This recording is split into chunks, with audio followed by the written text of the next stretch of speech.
request the recording? It's done. Okay, great. And then, sorry. I'm gonna record to this computer. And then I'm also going to record here. Okay.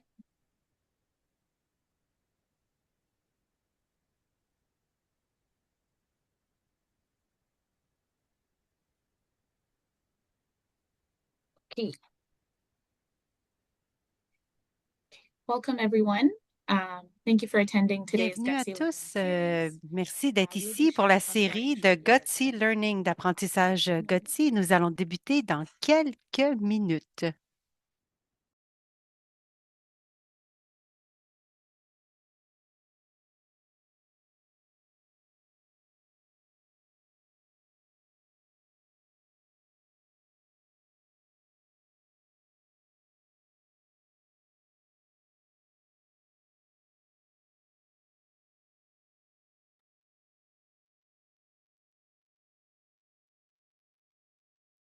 Okay. So again, welcome everyone. Thank you for being here today. Encore une fois, Today, our bienvenue à tous. webinar Merci will be d'être on ici. managing Aujourd'hui, mental notre health. webinaire sera sur la gestion de votre So my name santé is Rochelle, mentale and et I am les the manager MII. of research Mon nom est grants, impact Roshane. Je suis communication, la and gestionnaire des evaluation at subventions de Chronic College recherche, la Canada. communication et And I l'évaluation will de be the l'impact de la moderator recherche today. Chronicolites Canada. Je serai Before votre we kick off, I want to go over animatrice ce some soir. technical Avant de details. débuter, je vais vous So donner this quelques webinar will be détails offered in techniques. live Ce translation in webinaire French. For comporte you to de access the l'interprétation French simultanée en interpretation, français. in the Pour avoir bottom of accès à your screen, there should l'interprétation, be a vous globe pouvez aller au icon. bas de votre écran. Il Under devrait y the avoir French un petit interpretation. globe If qui you click s'appelle interpretation in Interprétation, donc au French, you will bas see de a French la audio. fenêtre Zoom. If you want to see the French Vous pouvez slides, cliquer sur le français pour obtenir right l'audio en above your français. Si screen, vous there désirez should be voir a les space. diapos en There'll be français, a views option. tout en And haut when de you la go fenêtre on to Zoom, il y French, a then des you onglets. Vous change to allez French, and then you'll see the French slides there pouvoir in the French choisir audio. l'écran If CCC you en experience français. any technical issues, please try refreshing the website Si browser, vous but you avez can des also problèmes techniques, vous pouvez submit your rafraîchir questions into votre the site chat Web, box, mais and vous we will pouvez try to aussi get to mettre them vos as quick as questions dans la possible. boîte Q et R, la boîte des questions et réponses au bas Next, de la fenêtre Zoom, et nous pourrons répondre à vos questions. Next, I wanted to acknowledge the rich history and heritage Je of voulais Canada's reconnaître Indigenous people. l'histoire While riche we meet de today on a l'héritage virtual des peuples platform, we autochtones du Canada. recognize the Bien que nous important soyons role sur une West Country calls plateforme home. virtuelle, nous From coast to reconnaissons coast to coast, le we territoire acknowledge the que nous appelons ancestral chez and nous. ancestral D'un voice océan à of l'autre, Inuit, nous Métis, and First reconnaissons Nations le people territoire that call this land ancestral home. des Inuits, des Métis et Through des this peuples des acknowledgement, Premières we convey Nations our qui appellent respect cette for the terre leur traditional chez eux. territories of Nous Indigenous honorons le peoples respect and pour les continue to territoires promote traditionnels des diversity. communautés autochtones et nous encourageons le travail de réconciliation. Next, I'd also like to issue a quick disclaimer. J'aimerais aussi So the vous donner content un in this avis presentation by rapide. Chronic Lives Donc, Canada cette is présentation de solely for Chronicolite educational Canada est purposes, destinée à des fins while the éducatives seulement. information holds general Sa value, it nature may not be générale ne applicable permet pas for de specific l'appliquer à des needs situations or médicales situations. précises. Online resources should not be seen as Les a ressources en substitute for ligne ne personalized remplacent judgment pas and le care, jugement et which is les soins provided by personnalisés d'un licensed healthcare professionnel de la professionals. santé qualifié. Lastly, Crohn's and Colitis Canada does Finalement, not Crohn et endorse Colite any of Canada certain n'endosse product or aucun service produit ou mentioned service during externe this mentionné webinar. pendant le webinaire. Lastly, this presentation includes Finalement, discussion cette of présentation suicidal comprend thoughts des and severely discussions sur mental les idées health topics, suicidaires et des which may sujets present liés à la santé sensitivity to mentale qui peuvent participants. être sensibles So pour please certains be aware of that. participants. Alors, soyez-en notifiés avant de For those of you participer. joining us for the first time, I Pour ceux wanted qui to se share joignent Crohn's à and nous pour Colitis la Canada's première fois, mission with j'aimerais you. partager la Our promesse de Crohn organization et is Colite dedicated to Canada. discovering a cure Notre for Crohn's disease and organisation est ulcerative dévouée à trouver des colitis. remèdes contre Through la maladie de research, Crohn et la colite education, ulcéreuse. awareness, and advocacy, our Avec la organization strives to recherche empower et la people and support mobilisation, everyone nous affected by these chronic voulons diseases. améliorer la qualité de vie de toutes les personnes touchées par Next, ces some maladies. quick housekeeping. So Rapidement, j'ai CCC has quelques éléments launched de a régie climate impact interne. survey, which CCC asks a everyone in our envoyé community un to share their sondage qui experiences, demande à concerns, tout le and monde dans challenges la with communauté de COVID-19 partager leur expérience, who are leur being affected vécu by et the leurs disease and défis their support. par rapport à So la this maladie information is des critical for MII. CCC to Donc, develop cette information est programs essentielle and pour to que also ensure that your CCC voice is puisse heard in every développer step of the ses way. programmes et s'assurer que votre voix est Next, entendue à toutes les étapes. CCC also has De plus, CCC a une plateforme en ligne qui s'appelle Chronécolite Connect. C'est pour les personnes vivant avec la maladie des MII et c'est un endroit sécuritaire où est-ce que vous pouvez aller chercher de l'accompagnement et des conseils. Donc, ceux qui sont dans ce webinaire, si vous désirez avoir une communauté, vous pouvez aller sur Chronécolite Connect.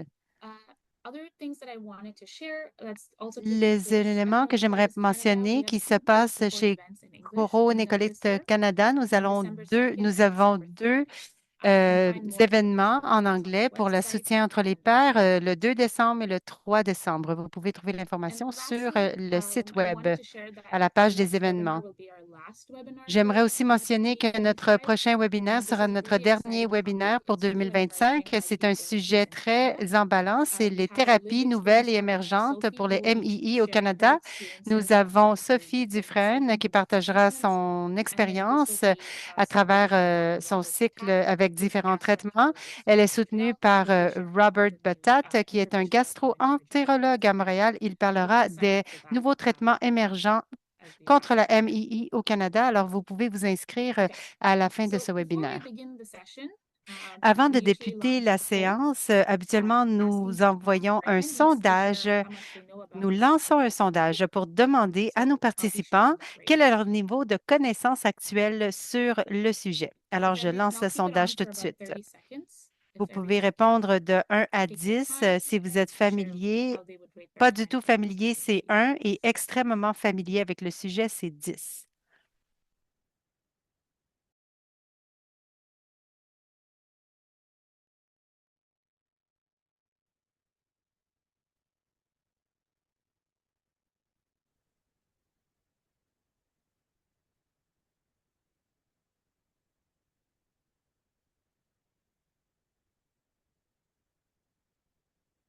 Okay, I'll wrap it up. Cool. And I'll quickly share the results. So it Alors, seems je vais that partager about les résultats. Il 25% semblerait people qu'environ rated 25 it de about vous 5 out of 10. ont dit So it's qu'ils within étaient the range, familiers but most of à un it seems niveau to de have 5 sur confusion 10. around it. Donc, la Thank moyenne you for taking semble the être time entre to 4 et 5. Alors, merci d'avoir fait notre sondage. sharing. Okay. Okay.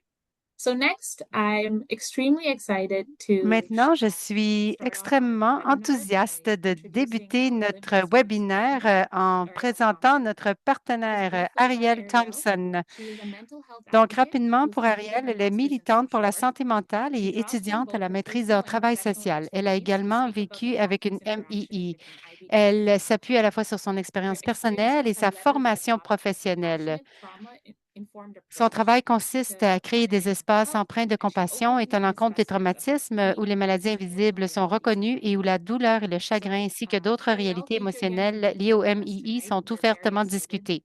for you to share Ariel, merci with d'être us. avec nous ce soir. On est Absolutely. très heureux que vous puissiez Thank you partager for votre having me. expérience avec nous. So I was so honored to be asked to share my story, and I'm very excited to Donc, on m'a speak with you demandé all de this partager evening mon and discuss my histoire. story Je and me on the demande topic. si je suis contente As que a vous sharing soyez là start ce as soir pour well, I'd like to share discuter parts of my own story in the pieces that ce I share, sujet but keep in important. mind that my Donc, disease dans journey les will look very éléments que je different vais from yours, and partager, gardez en specifically, I tête will que talk mon a lot parcours pourrait about être très différent du bidirectional vôtre. Je vais relationship parler between des stress relations and success, bidirectionnelles entre le which may be stress very different for et you. les Everyone's poussées, journey in qui life peuvent is être going to be unique, and différentes mental health entre is vous, uniquely pour chacun individualized d'entre vous. and Donc, every c'est support tailored to their specific une needs. maladie qui est I individuelle also et just chacun want a to put as besoin a disclaimer that I will be sharing my raw de and traitements unapologetic adaptés à journey leurs as besoins IBD spécifiques. and my mental Donc, health je vais journey partager with mon you. parcours This will de include MII et discussing mon experiences parcours that en vary santé from mine in mentale. Je nature. vais parler So if any difficult d'expériences qui emotions sont come up for you, traumatiques. please feel free Donc, to take a si vous break avez and do des what you émotions need to do in order to care for difficiles qui yourself surviennent, prenez une and pause, prenez continue soin de through vous whenever you et feel revenez ready for lorsque that. vous vous sentez bien. To start at the beginning, my journey began when I was 11 or 12 years old, Donc, which is au when I début, started j'avais 11 à experiencing 12 symptoms ans. C'est là que j'ai commencé à of expérimenter des abdominal pain symptômes and loss qui of blood. impliquaient des douleurs As a young abdominales child, et des I saignements. became so used to seeing blood and Quand j'étais experiencing pain enfant, je only me in suis such tant ways that it habituée à la somehow douleur didn't et feel au fait de anything voir to du stop sang my que je ne steps. pensais que c'était normal. I Alors, je ne l'ai eventually pas dit à mes mentioned parents. it Je l'ai mentionné aléatoirement dans une conversation sur l'équipe de sport. C'est là que j'ai vu un docteur qui, premièrement, m'a diagnostiqué des hémorroïdes. Ensuite, j'ai rencontré un gastro-entérologue.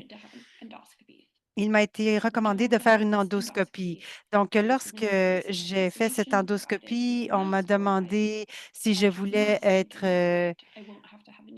avoir une sédation par masque ou par intraveineuse. Donc, je me suis dit, c'est parfait, avec le masque, je n'aurais pas besoin de me faire piquer, mais finalement, j'ai dû avoir une intraveineuse. Donc, mes parents sont venus avec moi. C'est la première fois que j'étais dans une salle médicale. J'étais entourée de toutes ces infirmières. J'étais une petite fille. Tout semblait si gros. Il y avait des équipements médicaux aussi. J'étais un petit peu dépassée. Ils ont mis le masque sur mon visage et j'ai commencé à avoir peur. Je leur ai demandé d'arrêter, que je voulais pas le faire, qu'ils devaient arrêter et attendre. Donc, quand j'ai essayé d'enlever mon masque, plusieurs infirmières m'ont tenue par les jambes et les bras et j'ai été forcée à recevoir cette sédation et de faire un endoscope. J'ai eu ma toute première crise d'anxiété. Donc, ma première crise d'anxiété, je me sentais complètement bouleversée. Heureusement, mes parents étaient là. Ils étaient vraiment bouleversés aussi parce que ce qui était arrivé, ils ont parlé avec le personnel médical. Donc, ils m'ont diagnostiqué une colite ulcéreuse et j'ai expérimenté des poussées. Chacune était plus longue que la précédente. Mon docteur m'avait dit que ma maladie était faible, elle n'était pas grave, était légère. Donc, durant le primaire, je ne pouvais pas aller dans des soirées pyjama avec mes amis. Au secondaire, j'étais stressée pour les examens. À l'université, j'étais stressée pour les examens. Aussi, j'avais un problème relationnel, ça avait des répercussions sur mes poussées. Sur mes poussées, je pouvais prédire et prévoir mes poussées. Donc, il y avait des douleurs abdominales, des saignements et c'était vraiment rythmique. Donc, les douleurs n'étaient jamais discutées dans mon enfance. Pour moi, la douleur faisait partie de ma vie. Je l'ai acceptée. Je m'étais dit que c'était ma vie comme ça. Et c'est la seule façon que la jeune moi pouvait faire du sens de ce qui se passait. Je me suis dit, j'ai des douleurs parce que j'ai fait quelque chose de pas correct. C'est dans notre nature humaine que lorsque quelque chose ne va pas bien, on analyse qu'est-ce qui s'est mal passé pour ne pas que ça reproduise. On veut saisir le contrôle. Alors, j'analysais continuellement de savoir si j'avais fait quelque chose de pas correct quand j'avais une poussée. Est-ce que j'ai mangé quelque chose de pas correct? Est-ce que j'ai fait quelque chose de mal? Est-ce que j'ai fait une erreur? Donc, j'ai commencé à avoir une relation toxique envers mon corps. J'ai commencé à haïr mon corps. Je trouvais qu'il m'apportait seulement de la douleur. J'ai commencé à souffrir d'anxiété et de dépression. C'est pour ça que l'évitement est une stratégie qui est surutilisée. La douleur et le stress ne disparaissaient jamais. Je n'ai pas dit à personne quand je vivais des douleurs. La seule façon que je pouvais passer au travers, c'était de pousser, ne pas y penser et je me distrayais habituellement en écoutant des films. C'est la seule façon que je savais comment survivre à ce moment-là. Donc, c'est une stratégie qui s'appelle l'évitement. Je ne émotions ou même développer la gestion de la compétence de gestion de mes émotions. Je disais que j'allais bien, même si on me demandait comment j'allais. Je voulais cacher ma souffrance parce que je ne savais pas comment parler de mes sentiments et je n'étais pas assez consciente pour reconnaître que je n'allais pas bien. Alors pour moi, ce n'était pas vraiment la douleur physique qui était difficile, mais bien sûr que c'était horrible, mais j'étais si habituée à cette douleur que c'était plutôt la détresse émotionnelle qui était agonisante pour moi. Je ne savais jamais quand j'allais avoir des poussées. Après des années d'avoir réprimé mon stress et mes émotions, ma colite a vraiment pris de l'ampleur. J'avais 21 ans à l'université et j'ai été hospitalisée avec ma CRP. Donc, c'est la protéine C-réactive. C'est un marqueur dans votre sang qui mesure l'inflammation dans votre corps. Et moi, j'avais un score au-delà de 700, qui est très élevé. Donc, euh, il fallait que j'aie une chirurgie d'urgence. Mon gros intestin a été retiré au complet. J'ai eu une iléostomie. C'est là que nous avons un trou qui est ouvert dans l'abdomen pour que les déchets puissent sortir par là. Ça s'appelle un sac stomique. Donc, ce n'était pas le cas pour moi. Ils m'ont dit que j'aurais une vie normale après cela, mais ce n'était pas le cas pour moi. J'ai dû quitter l'université. J'ai passé le reste de mes 3 années, les 3 années suivantes, en hospitalisée. J'ai développé une hernie de ce trou dans mon estomac. J'ai eu une obstruction de mes selles. J'ai dû faire reconstruire mon intestin de façon par chirurgie et j'ai commencé à avoir des poussées chroniques. C'était un problème. À chaque chirurgie que j'avais une obstruction de mes selles qui pourrait durer de 3 à 6 mois. Donc, il était clair que cette stomie me rendait très malade et que je devais m'en débarrasser. J'ai eu la chirurgie de la J-pouch. C'est votre petit intestin crée une J-pouch. Donc, après cette chirurgie, j'ai vécu une autre obstruction de mes selles. Donc, le docteur, à ce moment-là, me poussait à manger. Il a dit, si tu manges, les choses vont s'ajuster. Donc, j'ai su qu'il était dangereux de manger lorsqu'on a des obstructions et j'ai mangé parce qu'elle m'a poussé à le faire. Et quand je l'ai fait, mon intestin s'est perforé. J'ai eu une fièvre et j'ai eu une péritonie. Donc, c'est lorsqu'il y a des grandes quantités d'air qui sont dans les intestins et qui voyagent autour. Et pour moi, c'était dans mon bras gauche. C'était l'une des complications les plus souffrantes que j'ai vécues. Elle s'est produite durant un dimanche soir. Le dimanche, tous les chirurgiens sont chez eux et bien qu'un CT a pu confirmer ma perforation, il n'y avait pas de chirurgien à l'hôpital pour faire ma chirurgie. J'étais à risque de faire une septicémie et j'ai dû attendre au lendemain jusqu'à ce que mon chirurgien arrive. J'étais découragée et la réalité qui m'est arrivée m'a frappée comme une brique. J'ai été sur des médicaments très forts pendant 3 ans et je n'ai jamais réalisé ce qui m'était arrivé. Le traumatisme physique et émotionnel aussi. Je me souviens que des infirmières m'ont dit que je ne pourrais jamais retourner au travail et que je ne deviendrais jamais travailleuse sociale, qui était mon rêve. Les gastro-entérologues et des professionnels me disaient que mes complications étaient les plus graves et les plus complexes qu'ils n'avaient jamais vues. Donc, après la chirurgie, les symptômes se sont réduits, mais ils étaient quand même persistants. Donc, au travail, lorsque j'avais un stress ou à l'école ou dans une relation, eh bien, j'avais une obstruction des intestins. Ça ne faisait pas de sens pour les docteurs, mais il est devenu clair pour moi que mon incapacité de gérer mes émotions me menait à avoir des obstructions intestinales. J'ai aussi développer une maladie qui est un tunnel qui se forme entre l'intestin et une autre partie du corps qui cause des douleurs et des infections. C'est là que mon diagnostic a été changé à la maladie de Crohn.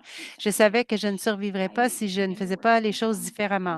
J'ai commencé à travailler avec un thérapeute en matière de traumatisme. Nous avons parlé de ma maladie, de ma jeunesse et comment j'avais changer la douleur en traumatisme. Donc, ça faisait partie de mon parcours de mon parcours de guérison. Je devais vivre un deuil. Un deuil, ce n'est pas juste la mort, c'est une perte significative. J'ai vécu des pertes. J'avais une vision pour ma vie et ma vie est très différente de cette vision. Et j'avais un plan qui a complètement été bouleversé. Ça m'a finalement pris 10 ans avant d'être diplômée de l'université.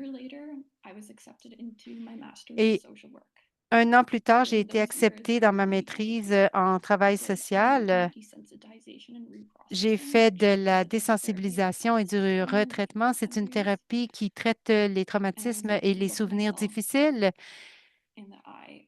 Et j'ai été capable de me voir, me regarder dans les yeux et j'ai changé ma perspective. Au lieu de me blâmer et d'avoir des croyances basées sur la peur, j'avais peur de la nourriture et de la douleur. Et je pensais que mon corps m'avait laissé tomber, mais j'ai plutôt reconnu qu'il y avait quelque chose de terrible qui m'était arrivé et mon corps a passé à travers beaucoup de choses mais il a survécu. Mon corps et ma maison. Et de me sentir en sécurité avec mon corps me permet de me connecter avec mon corps. J'encourage aussi les gens, j'ai aussi encouragé les gens à venir dans ce voyage avec moi. Donc, j'ai réalisé que je n'étais pas obligée de naviguer tout ça toute seule. Et comme ça, je ne retournais pas dans mon schéma d'évitement.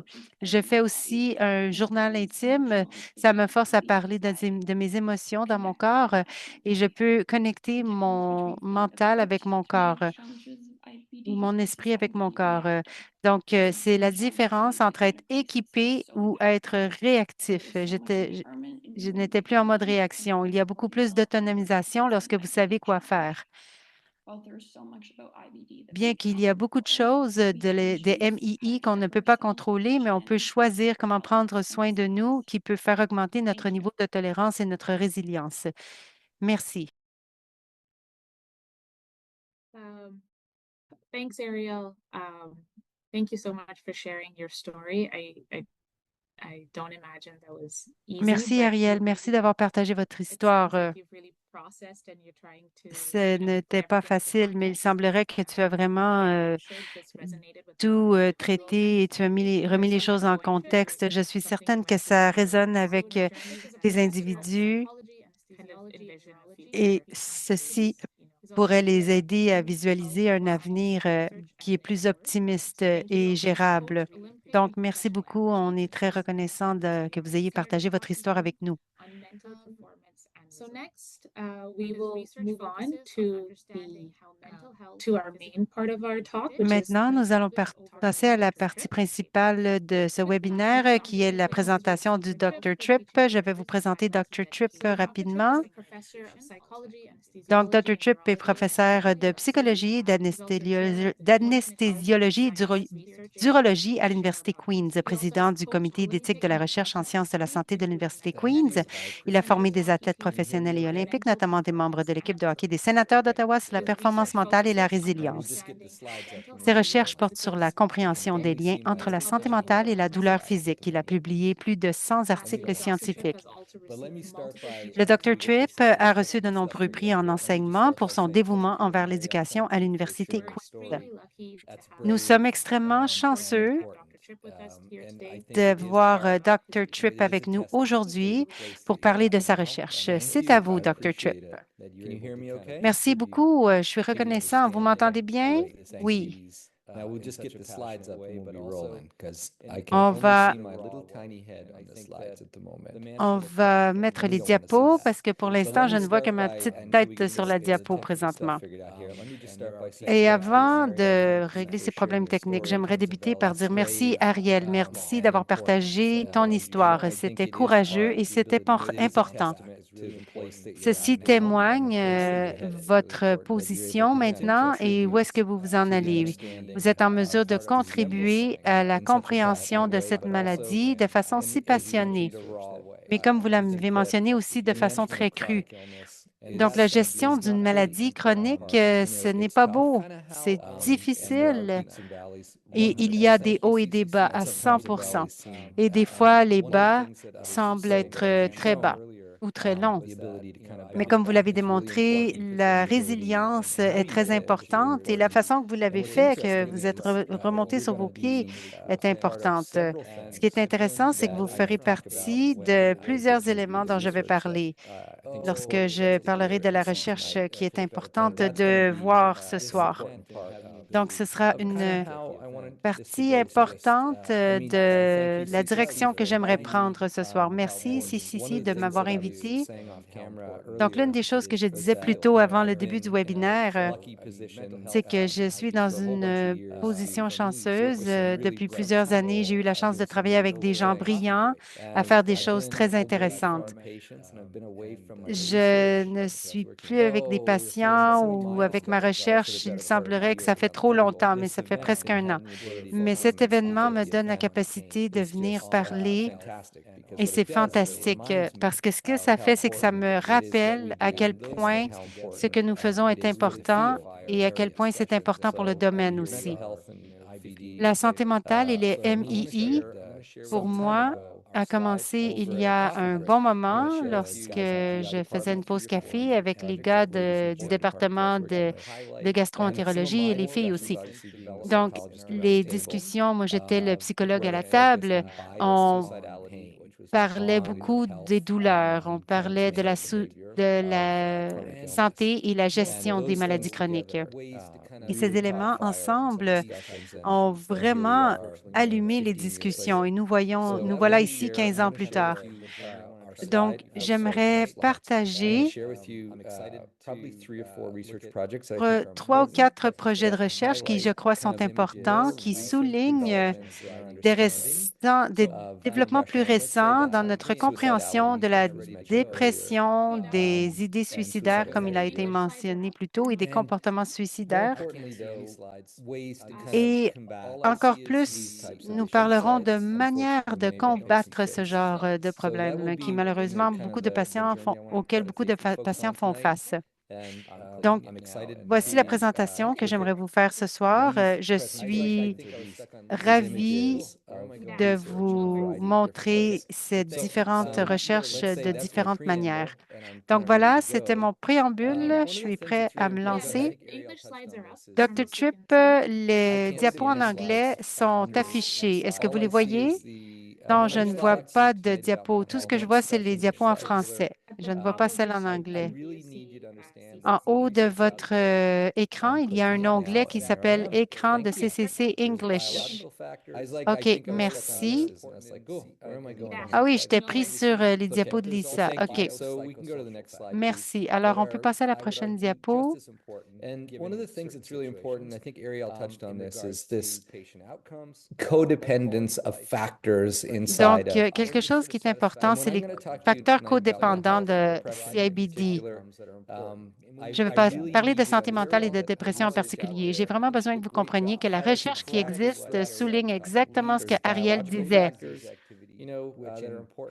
Il y a des facteurs biologiques qui sont importants dans la maladie de la Crohn-Écolite, évidemment, mais il y a aussi des facteurs psychosociaux qui, je dirais, qui sont tout aussi importants dans certaines situations en termes de résultats des patients, la qualité de vie, la dépression.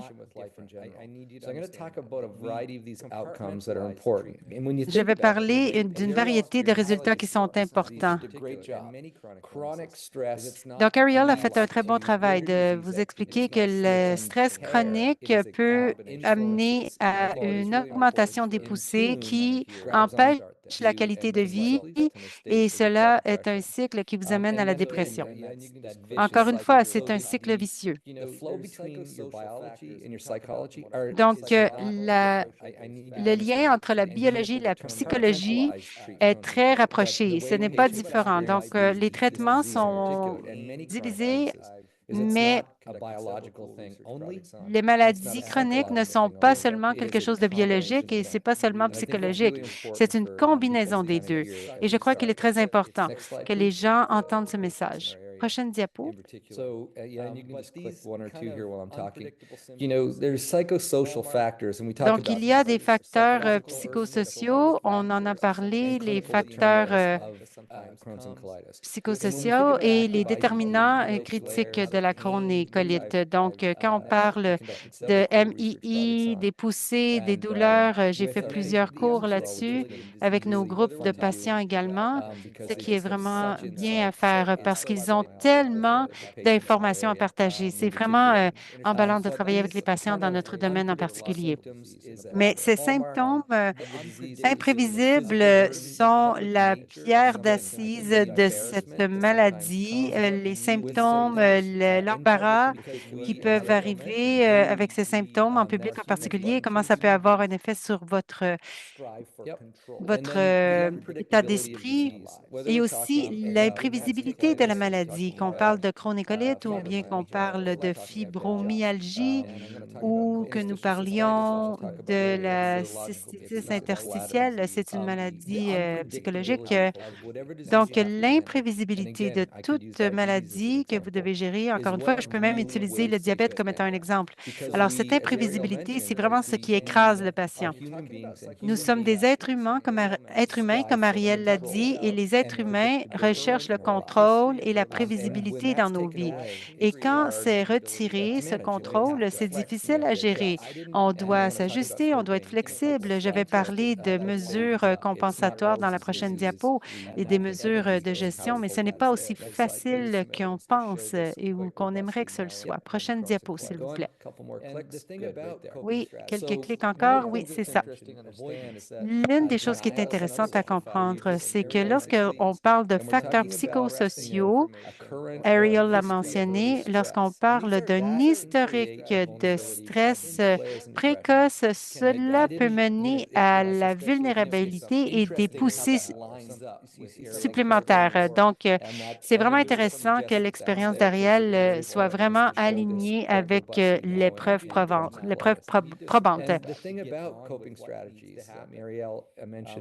Et ce qui se passe avec les mesures d'adaptation est vraiment important. Par exemple, le déni, vous allez supprimer les informations agissant comme ça n'existe pas. Alors, ces stratégies peuvent être bénéfiques au court terme. Si, par exemple, vous voyez quelque chose de terrible ou il y a une expérience tellement négative, parfois, il faut nier ceci, il faut supprimer ceci pour aller de l'avant. Mais moi, je dis ça, c'est comme des funérailles. Quand mon père est décédé, j'étais le fils aîné, puis je pensais que c'était à moi de réprimer mes émotions et c'est ce que je faisais. Et c'était difficile après les funérailles, mais je me rappelle d'aller à la maison et tout d'un coup, je ne me rappelle pas la chanson, c'était une chanson à la radio et je dû me mettre du côté de la rue et juste pleurer. Donc, ces mécanismes d'adaptation, parfois, ça aide au court terme, mais au long terme, ça ne va pas aider. Il y a aussi des autres facteurs comme les personnes qui fument ou les autres choses pour faire face à ceci, donc une mauvaise alimentation, le tabagisme. Et puis, il y a les autres facteurs. Le fait d'être femme, ça veut dire que ça va être plus difficile si vous avez la maladie de Crohn et colite. Alors, et aussi les hypertensions ou les autres maladies, y compris une autre maladie. Et puis, il y a une autre chose qui est en risque pour la dépression. Ça, c'est la chirurgie par la maladie inflammatoire de l'intestin. Et on a vu les exemples parce que ça peut lier à la dépression, qui peut lier aux complications. C'est comme un cycle vicieux entre vos sentiments et comment vous vous sentez biologiquement. Je dis 100 fois, vous ne pouvez pas séparer les deux facteurs. On pense que ça se trouve dans les différents volets, mais si vous vous sentez pas bien au niveau émotionnel, qu'est-ce qui se passe? Vous n'allez pas bien dormir. Et peut-être ça, c'est partie du problème. Vous mangez pas bien. Vous disiez, oh, je vais fumer, je vais prendre une bière, etc. Et ce genre de réponse ou comportement, ça affecte votre biologie. Est-ce que vous allez vous sentir mieux? Mais non. Alors, ce sont les facteurs importants quand on réfléchit sur la relation entre votre corps et votre comportement.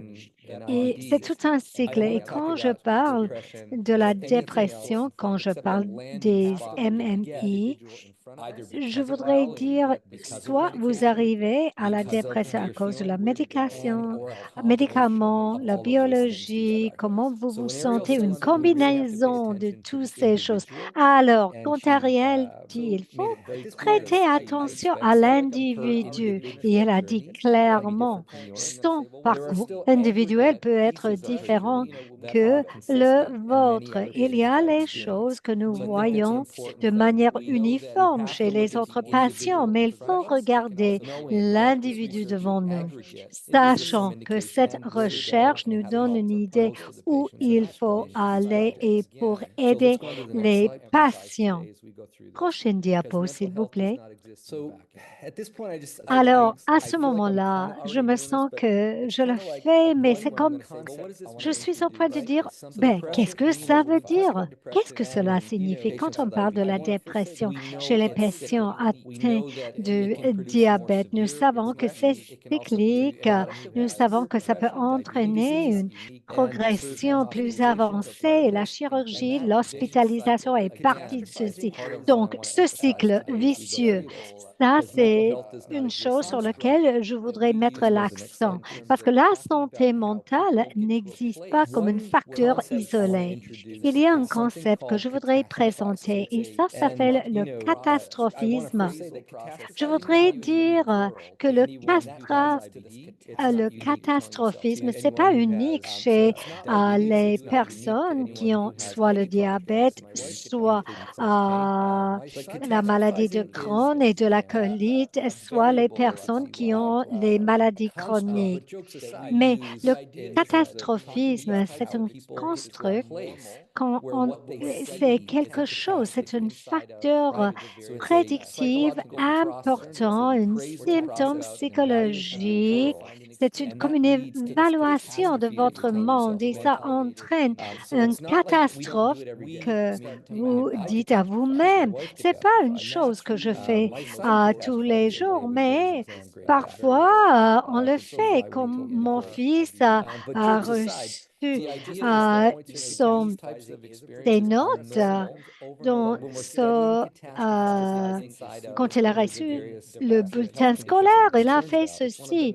Mais quand le fait de les conditions reliées à la santé, c'est une question de chercher quelque chose d'extrême. Donc, si nous trouvons les personnes qui ont ce genre de réflexion, alors nous faisons la cartographie des modèles de traitement. C'est pour cela nous regardons ceci souvent de la recherche en MMI. Alors, la catastrophisation est un facteur prédictif important des symptômes dépressifs. C'est une des cibles principales pour traitement dans l'anxiété et dans la gestion de la dépression. Donc, il y a une chose, c'est comme tout un modèle où on est anxieux et vous êtes là, vous êtes comme accroché là-bas et ça devient comme automatique dans la thérapie cognitive comportementale.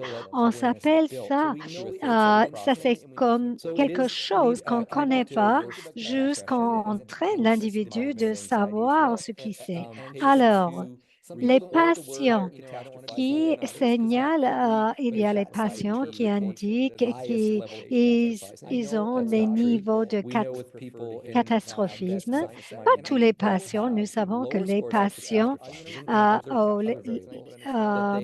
les personnes qui sont affectées par les MMI, nous savons que ceux qui n'ont pas cette chose de catastrophisme, c'est comme un état d'esprit anxieux.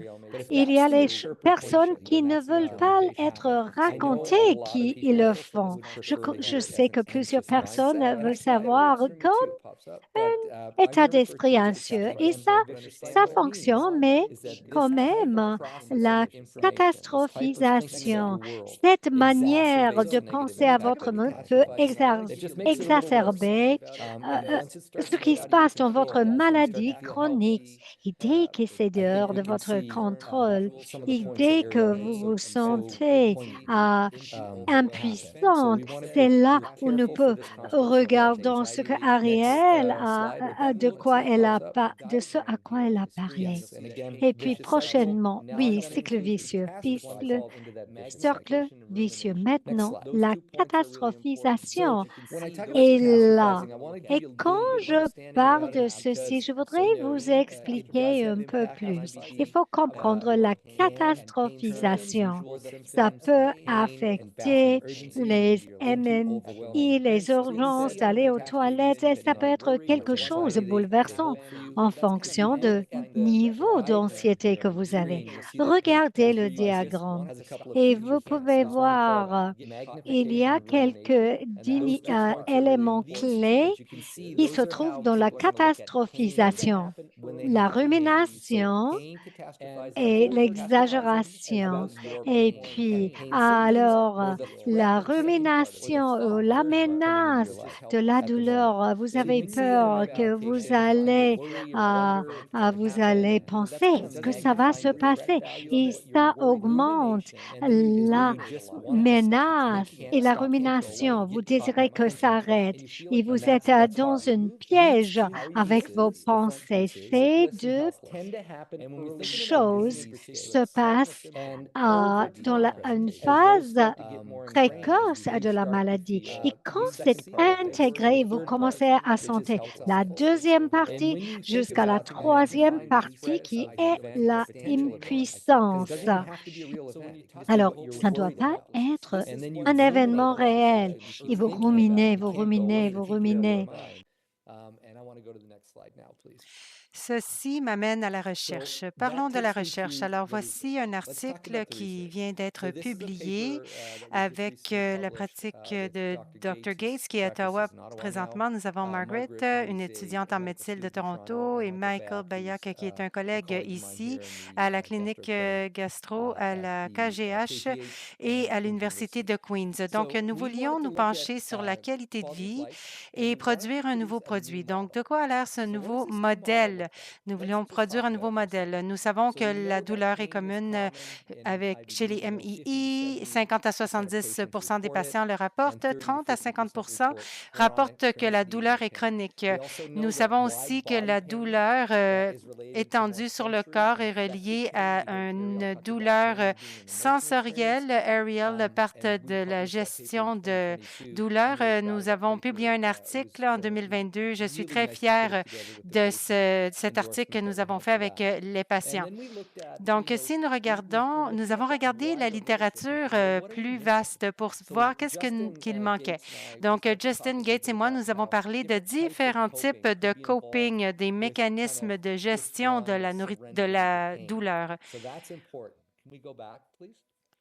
Alors, une autre clic, s'il vous plaît. Alors, pour conclure la diapo, je pense que les recherches plus anciennes sur le MII suggèrent des variables comme la douleur, les facteurs psychosociaux et la qualité de vie peut changer à travers le temps. Donc, peut-être que vous êtes familier avec ce graphique. Leslie est une psychologue fantastique et experte en MII. Donc, nous avons publié plus de recherches par rapport à la qualité de vie et la douleur douleur chez les MII. Donc ici, nous avons une analyse statistique, c'est ce qu'on appelle une analyse en série de médiation multiple. Donc, c'est plutôt comme un échéancier, une ligne du temps.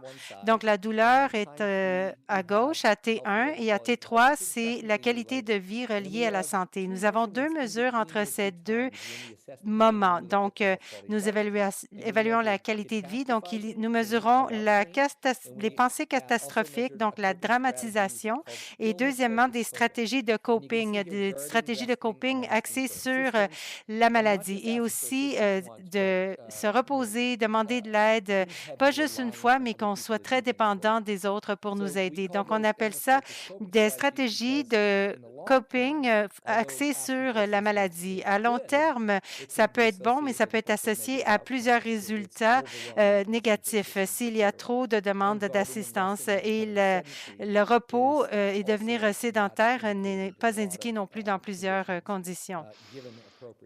Mais ce qui est intéressant dans le modèle ici, c'est que les lignes pleines veulent dire quelque chose. Donc, la douleur augmente le niveau de dramatisation de la douleur.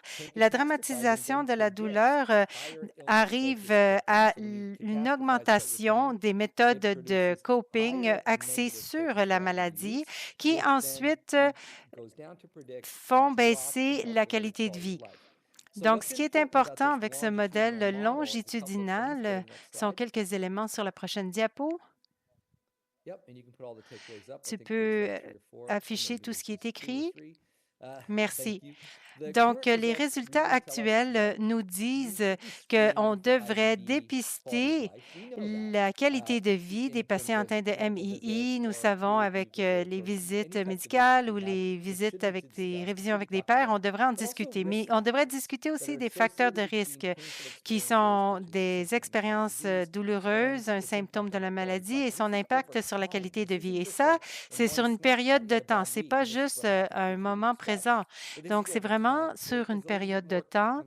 C'est un petit peu plus préoccupant pour moi. Donc, nos cibles, je parlerai de nos cibles tout le temps. C'est la douleur, la dramatisation de la douleur et le coping axé sur la maladie. Donc, on en parlera encore et encore. En rouge, si la douleur est identifiée tôt, des informations psychoéducatives sur des stratégies d'adaptation saines et efficaces peuvent être fournies. Si j'avais un vœu, et j'aurai plusieurs vœux pendant la présentation, alors si j'avais un vœu, ce serait qu'il y aurait une éducation. On dirait, voici ton diagnostic d'MII, voici les meilleures manières de le gérer. On peut apprendre la différence entre ce type de coping et cet autre type de coping. Et tu peux prendre un cours sur la manière de gérer la maladie. Pour moi, ce serait quelque chose qui serait super de grande valeur. Mais je crois qu'un cours comme cela, si je le peux dire, parce que j'aime bien l'éducation, un cours que ça pourrait être intéressant, ça pourrait être très utile pour aider les gens à naviguer les premières phases de leur maladie. Comme vous le savez tous, probablement, le diagnostic MII peut prendre des années. Vous pourrez souffrir pendant une bonne période de temps avant d'avoir de l'aide pour gérer vos compétences. Alors, si vous êtes laissé à vous-même et que vous ne savez pas comment le gérer, ça peut être assez terrible. Alors, on veut éviter cela. Donc, l'étude numéro 1 met de l'emphase là-dessus pour moi. Prochaine diapo. Et ceci nous amène à cette prochaine recherche. Donc, on s'est penché sur la dramatisation et la suicidalité. Donc, la dramatisation est reliée aux pensées suicidaires et aussi à l'élément de se sentir en désespoir. Donc, il y a des idées suicidaires plus élevées chez les patients MII. Je ne dis pas que c'est 100 ou 99 des patients, mais c'est plutôt, je dis que c'est un risque élevé. Et le groupe serait les femmes qui sont atteintes de la maladie de Crohn aussi. Donc, c'est essentiel d'inclure la dramatisation et l'approche multidisciplinaire dans les soins. Alors, on va parler de comment les gens arrivent à cette pensée anxieuse de dramatisation et de pensée catastrophique. Prochaine diapo. Alors, voici un projet que nous avons fait il y a quelques années, en 2021. Donc, c'est un projet qu'on a fait avec l'urologie et j'utilise ce projet pour établir les preuves provantes de ce que je vais vous montrer plus tard en matière de MII. C'est du travail que j'ai fait avec Chris Dorian, Curtis Nicol, encore une fois, d'un urologue fabuleux qui travaille à Kingston aussi.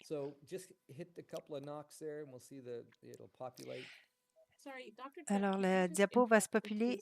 Désolé, Dr. Tripp, est-ce que je peux vous interrompre 2 secondes? Il semblerait que dans le chat, les gens ont de la difficulté à avoir accès aux diapos. Alors, désolé, ma collègue qui devait partager les diapos en français a des difficultés techniques. Alors, on aura quand même l'audio en français. Si les participants francophones veulent voir les diapos en français, regardez en haut de votre fenêtre Zoom et vous devriez voir 2 onglets. L'un d'entre eux représente les diapos en français.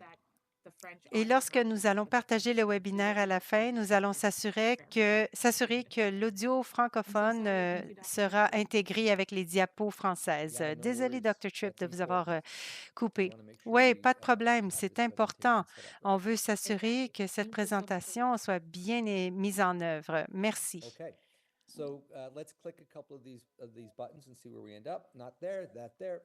OK, alors nous allons populer la diapo. Alors, lorsqu'on pense à l'urologie, je parlais de la maladie, la cystique interstitielle. La raison pour laquelle nous avons fait cela, c'est parce qu'il y avait pas une très bonne idée de la prévalence du risque de suicide, pas l'acte de suicide ou les tentatives de suicide, mais plutôt le risque de suicide. Le risque est un indicateur clinique d'action, selon moi. Si je vois un facteur de risque élevé, ça veut dire thérapie, ça veut dire prendre action. Alors, c'est pour ça qu'on a essayé de le faire de cette façon. Je vais vous montrer un autre tableau ici. Ici, on voit le risque. Vous voyez, avec la colonne rouge, on regarde la mesure de risque que nous avions, le risque de suicide comparé à la population en général. On voit que 39% des patients que nous avons dans cette étude étaient à risque de suicide. Et on se compare à la population en général. En bleu, c'est ceux qui n'étaient pas à risque. Donc, comme je dis, il y en a plus qui n'étaient pas à risque. Et aussi, la population de patients internés était à 30%. Donc, ce sont des taux élevés. Et ceci justifie cette recherche que nous faisons sur la dramatisation. Prochaine diapo. Alors, désolé pour cette diapo pleine de chiffres, mais ici, on voit quels sont les prédicteurs les plus importants en termes de risque de suicide. Je l'ai fait aussi par groupe de douleur également, parce que ça m'intéressait. Et les notes sont intéressantes. Donc, à gauche, vous verrez différentes variables, donc l'exposition au suicide. Si quelqu'un a été exposé, a vu ou à un membre de sa famille qui était impliqué dans un acte de suicide, on voyait qu'il y avait un facteur de risque pour tous les groupes de différentes sortes de douleurs, la douleur faible, moyenne et sévère et grave. Donc, l'autre indicateur était l'indice O'Leary-Saint, catastrophisme. Donc, c'était supérieur dans les groupes de douleurs graves. Donc, c'est à l'échelle où tu sens que tu ne peux rien faire, tu te sens impuissant et c'est terrible. Ça, c'est un prédicteur de la suicidalité. Donc, le désespoir ensuite, Sous le catastrophisme, on voit que cette variable est hautement corrélée et associée à la dramatisation, aux pensées catastrophiques, mais ici, c'était beaucoup plus prédictif. C'était pour tous les groupes de niveau de douleur. Donc, ça a été quelque chose qui nous a vraiment ouvert les yeux. On ne s'attendait pas à voir ce résultat. Un autre point qui était différent, dans cette analyse, vous voyez, il y a un fardeau perçu. Donc, l'appartenance qui est modifiée, la dépression, le psyché. Donc, tout ça vient de la littérature et aucune de ces variables ont été utilisées en neurologie et en gastro avant qu'on fasse ces deux projets. Donc, vous voyez ici les faits saillants. Les faits saillants à retenir sont que la prévalence du risque de suicide chez les personnes atteintes de MII est plus de 38 %. On doit faire quelque chose pour cela. Les cibles, l'exposition au suicide, les douleurs psychiques, qui était une autre variable dont on a parlé, et le désespoir, le sentiment d'être un fardeau aussi, et aussi le catastrophisme qui est important. Alors, si on va à la prochaine diapo, si on pense à la façon que ces choses opèrent, on parlait à la clinique de stress, de dépression, mais personne ne parlait de suicidalité quand on a débuté ce projet. Alors, on a dit on a besoin d'un modèle pour les symptômes du risque de suicide dans les MII et on doit faire un modèle pour voir comment ça se déploie. Très important. Donc, l'un de mes étudiants au doctorat qui est diplômé maintenant, travaille à Toronto, Tina Mahalovic, elle et moi et Jill Jacobson ont élaboré ce projet et voyons ce que nous avons trouvé. Prochaine diapo. Il y a quelques points ici qui sont similaires à la diapo sur l'urologie, mais le lien entre les MII et les comportements suicidaires est limité avec les MII comme il était pour l'urologie. Mais cette idée de comportement suicidaire, il n'y a pas beaucoup de recherches qui ont examiné le lien entre le risque et l'idéation. Donc, en gros, on essaie d'identifier la prévalence de la suicidalité chez l'IBD et aussi nous voulions voir les prédicteurs sociaux, biomédicaux et psychosociaux pour comprendre qui était le plus à risque. Donc, sur cette diapo, vous allez voir, j'aime bien les images. Donc, c'est une façon de décrire une analyse statistique très compliquée. Donc, nous utilisons un modèle d'équation structurée. Donc, ici, en haut à droite, on voit que l'incidence ou la prévalence est presque à 41 % de l'échantillon, qui indique des risques de suicide élevés par rapport à la population. Donc, c'est similaire à ce qu'on a vu dans le groupe urologique et aussi, il y a une prévalence de dépression. L'intersection entre le MII et d'autres maladies qu'on étudiait, le systémite interstitiel, la comorbidité était de 38 % dans les patients. Donc, c'est important de regarder ça. Dans l'étude ici, nous avons une gamme différente de symptômes. Nous avons une variable qui s'appelle le psyché. On la voit ici au lieu de la dramatisation et nous étions axés plus sur ce sentiment d'impuissance. Ce diagramme provient de la littérature sur la suicidalité plutôt que sur la dépression. Donc, on est revenu ici. Si vous regardez de gauche à droite, chacune des lignes qui sont ici montre la connexion et l'influence entre les variables. Les symptômes MII, évidemment, seront connectés à une augmentation de la douleur moyenne dans le corps et les symptômes MII sont aussi un prédicteur fort de la honte chez nos patients. C'est une variable que nous voulions observer aussi. Et en combinaison, vous voyez que toutes ces variables sont connectées à l'augmentation de symptômes dépressifs. Ce qui est important de cette première partie du modèle, c'est que ça nous montre que la dépression a toujours été un facteur de risque pour la suicidalité. Mais ce que nous n'avons pas modelé, c'est quelles variables entre sont importantes. Car si on ne sait pas qu'est-ce qui relie la relation entre la dépression et le suicide, on n'a pas de façon à intervenir. Donc, moi, j'appelle ça ma carte d'intervention.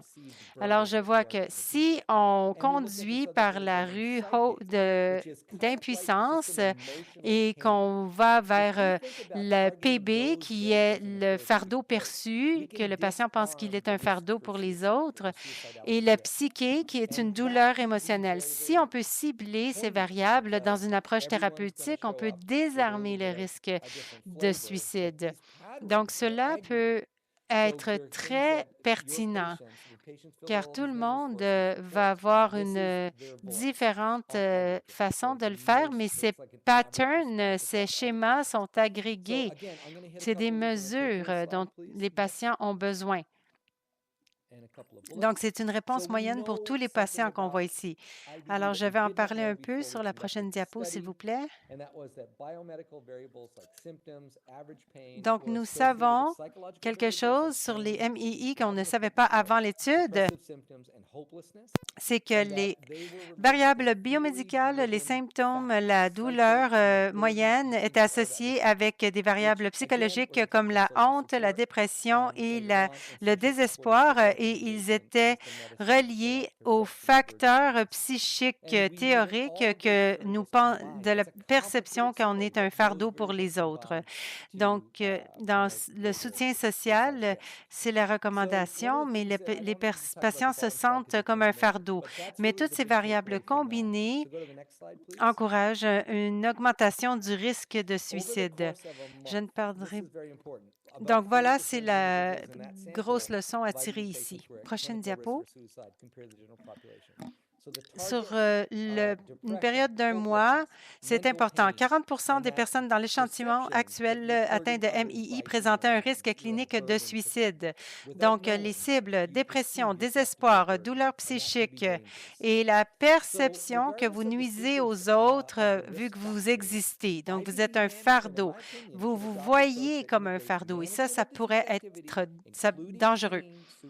Donc, peu importe la séquence des facteurs de risque, la prise en charge des MII devrait adopter une approche qui intègre simultanément la gestion de l'activité de la maladie et du bien-être psychologique. Maximiser la médication, être le plus en forme possible et en même temps, on travaille sur le bien-être psychologique. Je crois que c'est très important. Je pense que vous voyez que c'est un point de focus très important dans ma recherche. Encore une fois, qu'est-ce que ça veut dire? Ça veut dire que les facteurs que je viens de mentionner sont significatifs dans les maladies abdominales, les maladies de douleur abdominale, je devrais dire. Donc, nous devons savoir que ces facteurs clés empirent les choses. Alors, comment on peut améliorer les choses? Ici, je parle de solutions cliniques.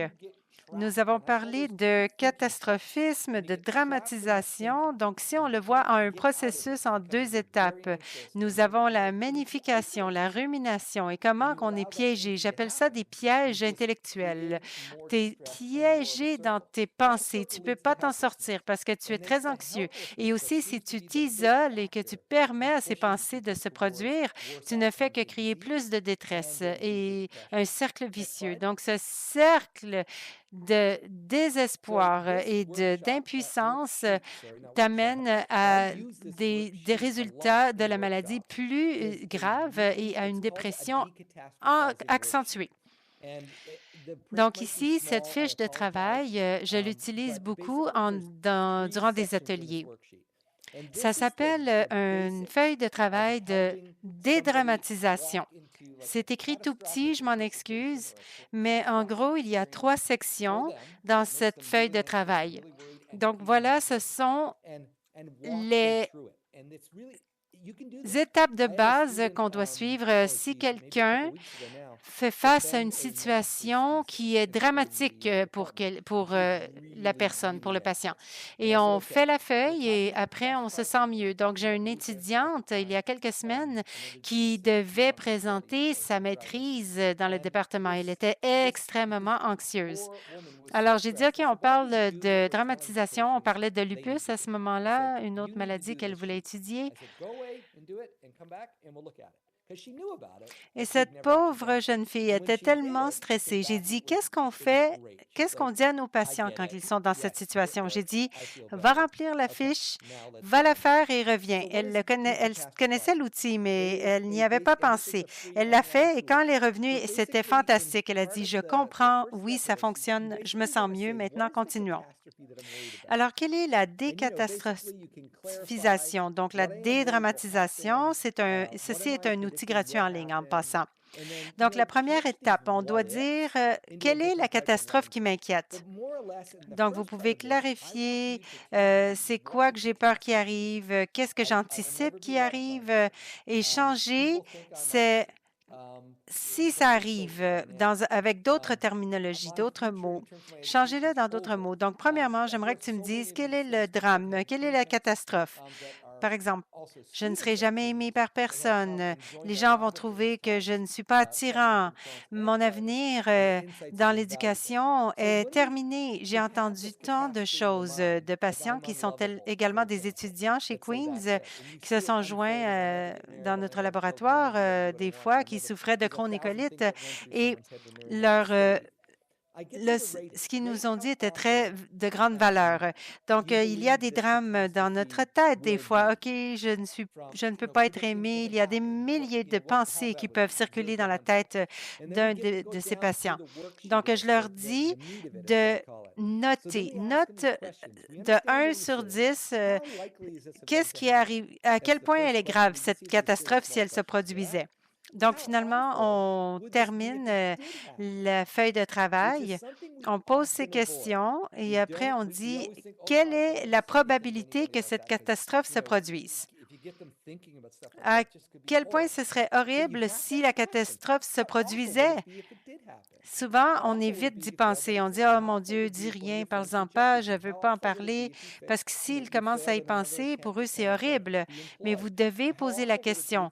À quel point serait-il horrible si ça se produirait? À quel point ce serait horrible si ton ami te rejetait ou si tu échouais dans une demande d'emploi ou si tu admettais à quelqu'un que tu es atteint de maladie de Crohn?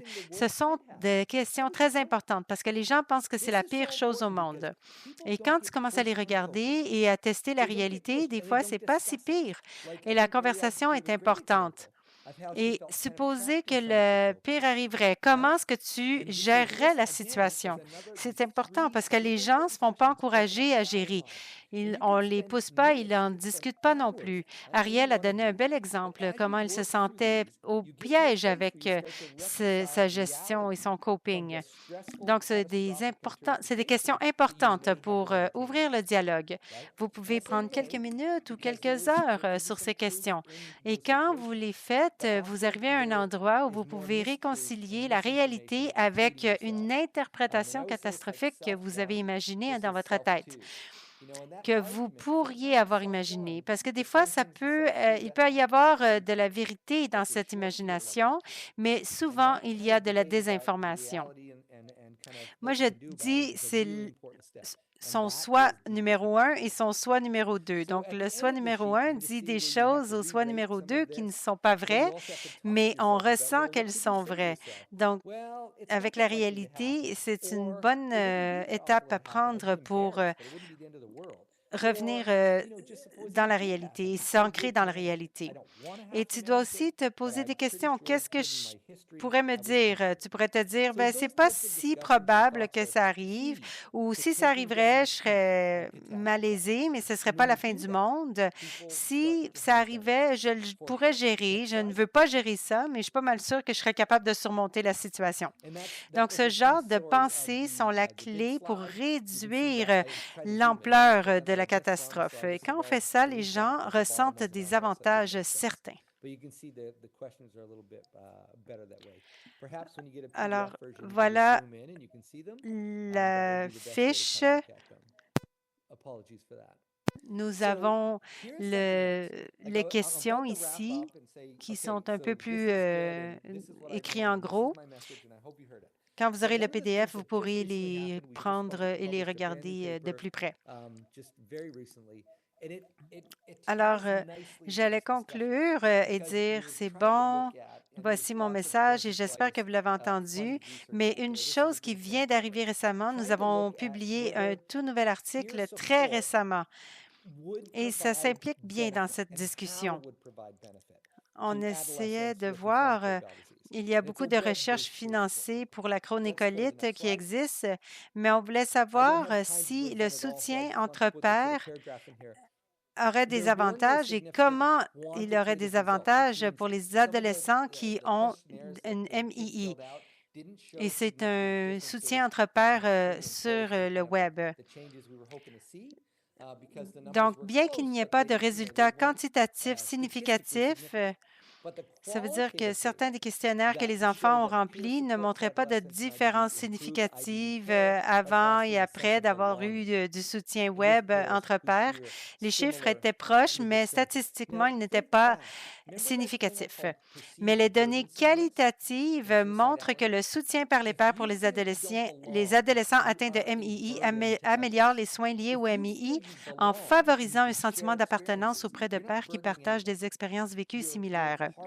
Vous vous souvenez, je vous ai parlé de fardeau perçu. Si vous ressentez que vous n'appartenez pas au groupe, vous êtes un fardeau pour les autres. Mais si vous sentez que vous appartenez et que vous partagez votre expérience, vous n'êtes pas un fardeau pour personne. Vous êtes dans une discussion avec d'autres personnes et cela décatastrophise, dédramatise. Et vous pouvez partager des ressources, un livre que quelqu'un a lu et des ressources en ligne qui sont très bonnes. Alors, quand je pense à cette toute nouvelle recherche qui vient d'être publiée, je pense que c'est encore des preuves qui suggèrent que le sentiment d'appartenance, la dédramatisation, de surveiller la dépression sont tous des facteurs importants. Il n'est plus approprié pour nous de faire l'autruche sur ces facteurs psychologiques. Vous devez les demander, ces services, et on doit en donner plus. Donc, je crois qu'il y a un effort qui doit être fait des deux côtés pour que les patients soient en meilleure position. Alors, je vais arrêter ici. Je pense que le groupe ici parlera de ces diapos, mais si vous pensez au soutien par les pairs, eh bien, je vais en parler finalement. Chronécolite Canada offre, si vous scannez le code QR ici, vous trouverez toutes sortes de ressources, comme les événements demandés à l'expert, Chronécolite Connect, qui est une plateforme réservée aux patients, les événements Peer Connect, des petits groupes fermés entre pairs, et centres d'aide sur les MII. Ce sont des outils importants et utiles. Ici, nous avons d'autres ressources. Nous avons le carrefour d'informations en ligne sur les MII. Donc, vous pouvez scanner le code QR et il y a aussi des stratégies en santé mentale qui va bien. Et il y a aussi une autre ressource pour la gestion de la douleur qui, nous savons, est un symptôme fondamental. Merci beaucoup. Merci à tous chez FAC de m'avoir donner le temps et encore plus, merci à Ariel d'avoir partagé votre histoire.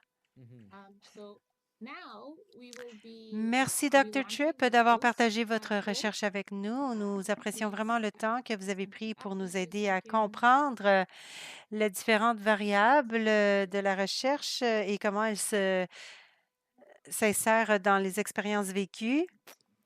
Maintenant, je vais lancer le sondage.